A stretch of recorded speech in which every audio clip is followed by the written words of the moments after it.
அனைவருக்கும் வணக்கம். இந்த வீடியோவில் நம்ம என்ன பார்க்க போகிறோம் அப்படின்னு பார்த்தீங்கன்னா, டோட்டு தரப்பில் ஆல்ரெடி ரிலீஸ் பண்ணியிருக்கக்கூடிய ஒரு பிடிஎஃப் அதை பற்றி தான் பார்க்க போகிறோம். அதில் என்ன சொல்லியிருக்காங்க அப்படின்னா, எக்ஸாம் பேட்டர்ன் வந்து சேஞ்சஸ் சொல்லியிருக்காங்க, சிலபஸ் சேஞ்சஸ் அதை பற்றி சொல்லியிருக்காங்க. ஸோ இது உண்மையாகவே வந்து இப்போ நடைமுறைக்கு வருமா அல்லது வந்து இன்னும் லேட் ஆகுமா அப்படின்ற அந்த ஒரு குழப்பம் வந்து ஸ்டூடெண்ட்ஸ் மத்தியில் இருந்துக்கிட்டே இருக்குது. ஸோ அதை தெளிவு பண்ணுறதுக்கு தான் இந்த வீடியோ. ஆல்ரெடி நம்ம நிறையா வீடியோஸ் இதை பற்றி போட்டிருக்கோம்.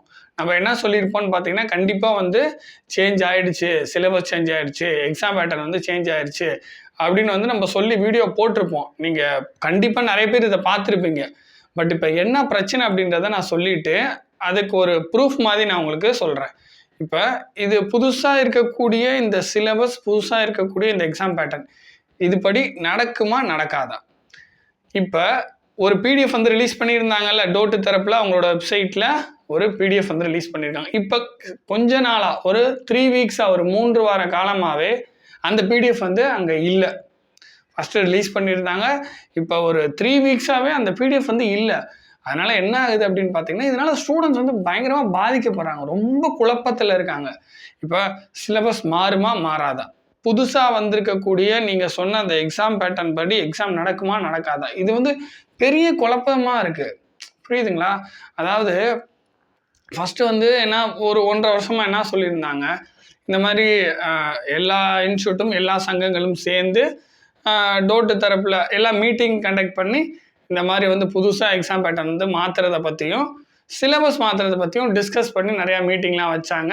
ஸோ அதுக்கப்புறம் கருத்தெல்லாம் கேட்டாங்க. இது 1.5 வருஷமாக நடந்துகிட்டு இருந்துச்சு. இப்போ கடைசியாக ஃபைனலாக என்ன பண்ணாங்க, ஓகே இதான் ஃபைனலைஸ்னு சொல்லி சிலபஸும் எக்ஸாம் பேட்டர்னும் அப்டேட் பண்ணிட்டாங்க, ஒரு பிடிஎஃபையும் போட்டாங்க. இந்த டைம் வந்து யார்கிட்டே கருத்தெல்லாம் கேட்கல, ஆல்ரெடி கருத்தெல்லாம் கேட்டு முடிச்சிட்டாங்க. அதனால் இதுதான் சிலபஸ், இதுதான் எக்ஸாம் பேட்டர்ன்னு சொல்லிட்டு என்ன பண்ணிட்டாங்க, பிடிஎஃப் வந்து அப்லோட் பண்ணிட்டாங்க. ஸோ இது சரி, பிடிஎஃப் தான் அப்லோட் பண்ணிட்டாங்களா, ஓகே இது மாறிடுச்சு அப்படின்ட்டு நினச்சிட்டு இருக்க இந்த டைமில் பிடிஎஃப் தூக்கிட்டாங்க. ஒரு 3 வீக்ஸாக இந்த பிடிஎஃப் இல்லை. இதனால் ஸ்டூடெண்ட்ஸ் வந்து ரொம்ப பாதிக்கப்படுறாங்க. இப்போ டேரக்ட் சீனியர் பண்ணலாமா பண்ணக்கூடாது, இந்த குழப்பம் இருந்துக்கிட்டே இருக்குது. இந்த குழப்பம் எப்போ வரைக்கும் இருக்கும்? போன எக்ஸாமோட ரிசல்ட் வந்து, போன டெக்னிக்கல் எக்ஸாமினேஷனோட ரிசல்ட் வந்து, அதுக்கப்புறம் இந்த வரக்கூடிய டெக்னிக்கல் எக்ஸாமினேஷனோட நோட்டிஃபிகேஷன் வந்தால் தான் ஸ்டூடெண்ட்ஸ்க்கு தெளிவாகும். ஸோ அது வரைக்கும் அவங்க குழப்பத்திலே இருப்பாங்க. அது வரைக்கும் அவங்களுக்கு என்ன படிக்கிறதுன்னு தெரியாமல், அவங்க பர்டிகுலராக படிக்க வேண்டிய அந்த சப்ஜெக்டை படிக்காமல் அதுக்கு அடுத்த லெவலோ இல்லை அதுக்கு முந்தின லெவலோ இல்லை அந்த லெவலோ எந்த லெவல் படிக்கணும்னு தெரியாமல் அவங்க வந்து ரொம்ப கன்ஃபியூஸ்டாக இருக்காங்க. இது வந்து என்ன சொல்கிறதுன்னு தெரில. மிகப்பெரிய மிஸ்டேக் இது. ஒன்று அந்த பிடிஎஃபை அப்படியே வச்சுருந்துருக்கணும். இப்போ அந்த பிடிஎஃபை தூக்குனதுனால என்ன ஆகுதுன்னா, இப்போ அப்படின்னா பழைய சிலபஸ் படி தான், பழைய எக்ஸாம் பேட்டர்ன் படி தான் இப்போ எக்ஸாம் நடக்க போகுது, பழைய சிலபஸ் படி தான் எக்ஸாம் நடக்க போகுது அப்படின்ற அந்த டவுட்டு ஸ்டூடெண்ட்ஸ்க்கு வந்திருக்கு. அதே மாதிரி புதுசாக நீங்கள் மாற்றிருக்கீங்க, பிடிஎஃப் போட்டிருக்கீங்க, ஸோ அதுபடி நடக்குமா? பிடிஎஃபை தூக்கிட்டீங்க, அதுபடி நடக்காதா? ஸோ இந்த மாதிரி பயங்கரமாக கன்ஃபியூஸ்டாக இருக்காங்க. இது வந்து என்ன ஆகும்னா, இது மன அழுத்தத்துக்கு உள்ளாகும் ஸ்டூடெண்ட்ஸு. ஓகே, இப்போ எனக்கு வந்திருக்க தகவல் படி ஓகேங்களா, எனக்கு பர்டிகுலராக ஒரு சில நபர்களுக்கு நான் ஃபோன் பண்ணி கேட்டு நான் தகவல் வந்து வாங்கினேன். அந்த தகவல் படி இப்போ என்ன சொல்கிறாங்க அப்படின்னா, பழைய சிலபஸ் படியும் பழைய எக்ஸாம் பேட்டர்ன் படியும் இப்போ எக்ஸாம் நடக்கும் அப்படின்னு சொல்கிறாங்க. நல்ல விஷயம் தான், நான் இல்லைன்னு சொல்ல, ரொம்ப ரொம்ப நல்ல விஷயம். பட் இப்போ புதுசாக ஒரு இதை கொண்டு வரணும்னு சொல்லி பிடிஎஃபை அப்டேட் பண்ணிவிட்டு இப்போ அந்த பிடிஎஃபை தூக்கிட்டாங்க. இப்போ புதுசாக பழசா அப்படின்ற குழப்பம் இன்னும் ஸ்டூடெண்ட்ஸ் மத்தியில் இருக்குது. அதனால் அதை தெளிவுபடுத்துறதுக்காக இந்த வீடியோ. இப்போதைக்கு நான் கேட்டதுக்கு என்ன சொல்லியிருக்காங்க அப்படின்னா, அதாவது எனக்கு தெரிஞ்சவங்க ஒரு சிலர் இருக்காங்க. ஸோ அவங்கக்கிட்ட நான் கேட்ட வரைக்கும் பழைய எக்ஸாம் பேட்டர்ன் பழைய சிலபஸ் படி தான் இப்போ வரக்கூடிய டெக்னிக்கல் எக்ஸாமினேஷன் நடக்கும் அப்படின்னு சொல்லியிருக்காங்க. அதுக்கப்புறம் மாற்றுவோன்னு சொல்லியிருக்காங்க. அதுக்கப்புறம் மாற்ற போகிறாங்க அப்படின்ற மாதிரி சொல்லியிருக்காங்க. பட் எதுவுமே இனிமேல் வந்து என்னன்னா எதுவுமே கன்ஃபார்மாக நம்ம சொல்ல முடியாது. ஸோ அந்த மாதிரி ஒரு சுச்சுவேஷனுக்கு வந்து தள்ளிட்டாங்க. புரியுதுங்களா? அதாவது கன்ஃபார்மாக இருக்குன்னு சொல்லிட்டு நம்ம சொல்கிறோம். பட் அப்புறம் பிடிஎஃப் எல்லாம் தூக்கிட்டாங்க. இப்போ ஃபோன் பண்ணி சில நபர்களுக்கு நம்ம கேட்கும்போது, இல்லை இப்போ பழைய எக்ஸாம் படி தான் நடக்குது, பழைய சிலபஸ் பேட்டர்ன் படி தான் நடக்குது அப்படின்றாங்க.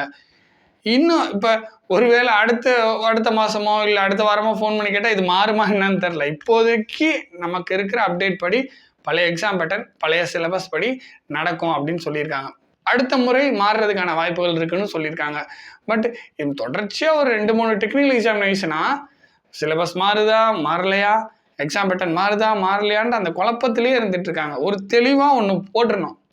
பழசு வச்சாலும் ஓகே தான், புதுசு வச்சாலும் ஓகே தான். அது ஒரு தெளிவாக இதுதான் அப்படின்னு சொல்லி போட்டாங்கன்னா இந்த பிரச்சனை, இந்த சிக்கல் இல்லை. ஸோ இதில் வந்து நடைமுறை சிக்கல் இது யோசிச்சிருப்பாங்களா என்னன்னு தெரியல. ஒருவேளை நிறைய இன்ஸ்டியூஷன் இல்லை, நிறைய இன்ஸ்டியூஷன் ஷார்ட் ஹேண்டுக்கு அப்ரூவ்டாக இல்லை. ஸோ அப்படி இருக்கிறதுனால அந்த பிடிஎஃப் எதுவும் தூக்கிட்டாங்களா இல்லை என்ன எதுன்னு தெரியல. பட் இப்போ இந்த பிப்ரவரி 2025 இருக்குது பார்த்தீங்களா, நல்லா கவனிங்க. பிப்ரவரி 2025 இந்த டெக்னிக்கல் எக்ஸாமினேஷனுக்கு பழைய எக்ஸாம் பேட்டர்ன், பழைய சிலபஸ் தான் அப்படின்ற மாதிரி எனக்கு தகவல் கிடச்சிருக்கு. ஓகேங்களா, இப்போதைக்கு அப்படி தாங்க கிடச்சிருக்கு. ஸோ டைரக்ட் சீனியர் பண்ணலாம். குறிப்பாக இங்கிலீஷ் ஷார்ட் ஹேண்ட் பொறுத்த வரைக்கும் English short hand senior, direct senior பண்ணலாம். இப்போதைக்கு எனக்கு கிடைச்சிருக்க தகவல் படி நான் சொல்கிறேன். இப்போதைக்கு English short hand direct senior நீங்கள் பண்ணலாம். நீங்கள் டைரெக்டாக சீனியர் பண்ணலாம். ஓகேங்களா, டைப் ரைட்டிங்காக இருக்கட்டும், ஷார்ட் ஹேண்டாக இருக்கட்டும். ஆனால் டைப் ரைட்டிங் பொறுத்த வரைக்கும் நீங்கள் ஒரு இன்ஸ்டியூட்டில் தான் போய் மோஸ்ட்லி படிப்பீங்க. ஸோ அவங்க சொல்கிறத நீங்கள் கேட்டாங்கன்னா அதில் வேறு ஆப்ஷன் இல்லை உங்களுக்கு. பட் ஷார்ட் ஹேண்ட் பொறுத்த வரைக்கும் நீங்கள் ப்ரைவேட்டாக அப்ளை பண்ணுறீங்க அப்படின்னா டைரக்ட் சீனியர் வந்து நீங்கள் பண்ணலாம். அதே மாதிரி அந்த பிடிஎஃப்லாம் தூக்குனதுனால சொல்கிறேன். டோட்டு தரப்புலேருந்து இந்த பிடிஎஃப்லாம் தூக்கிட்டாங்களே அது. அப்புறம் நான் சில நபர்களுக்கு ஃபோன் பண்ணி கேட்டதை வச்சு அதன் அடிப்படையில் நான் என்ன சொல்கிறேன்னா, ஜூனியர் வந்து ப்ரைவேட்டாகவும் பண்ணலாம். ஓகேங்களா, நீங்கள் எல்லாமே ப்ரைவேட்டாகவும் பண்ணலாம், இன்ஸ்டியூட்லேயும் பண்ணலாம், அதே மாதிரி டைரெக்டாகவும் சீனியர் பண்ணலாம். அதே மாதிரி ஃபஸ்ட் பேப்பருக்கு, அதாவது என்ன சொல்கிறது, ஜூனியருக்கு செகண்ட் பேப்பர்லாம் இல்லை. பழைய சிலபஸ் படி தான் இப்போ நடக்க போகுது. எக்ஸாம் பேட்டர்ன் இன்னும் மாறுறதா அப்டேட் கொடுத்தது அந்த பிடிஎஃபை எடுத்துட்டாங்க.